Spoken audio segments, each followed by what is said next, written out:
Hey, it's Andrew Lim inviting you to go out on a limb. Hello from Bratislava, the capital of Slovakia. Hopefully we'll get some good food to eat. I'm sure the food is very similar to Austrian or Hungarian version, but I'm sure there's going to be some localization or customization as well. So come go out on a limb with me and we will discover what Bratislava has to offer. Folks, before we start, kindly hit the subscribe button and the notified button for new contents that I upload weekly. Thank you.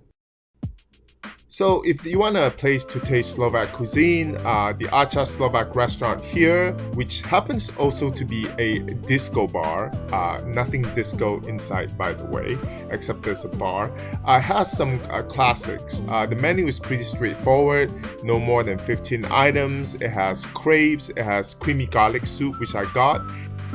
It's okay, it's just a bit salty, I think. Then I went with the classic pork schnitzel, can never go wrong with that.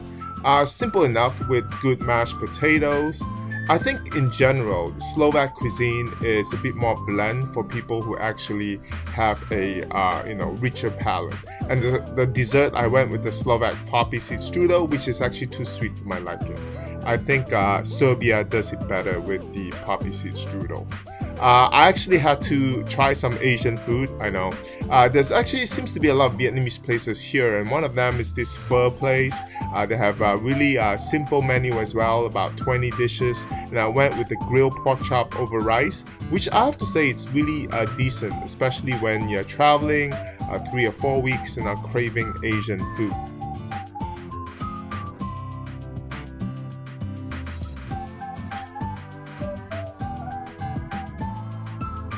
But I also think this place in the food court in the mall in the center of Bratislava serves a better Vietnamese cuisine, especially with the chicken pho. It's really good, hit the spot. But if you really want to come to a place to taste Slovak cuisine with a setting, come to Bratislava flagship. This is a well-known restaurant in the center of the city. It's all about the experience. I mean, when you walk in here, it's not a typical restaurant setup. In fact, you have to walk at least a few minutes to get to the main part of the restaurant. It's as if like you have actually been transported to, the set of Harry Potter, like the Diagon Alley.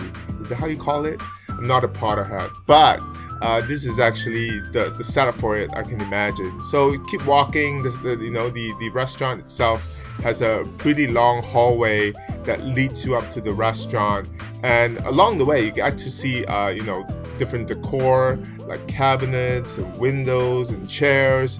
At some point I thought I was in Hogwarts. Yeah, just waiting for Professor McGonagall to actually come out and ask me to go back to class.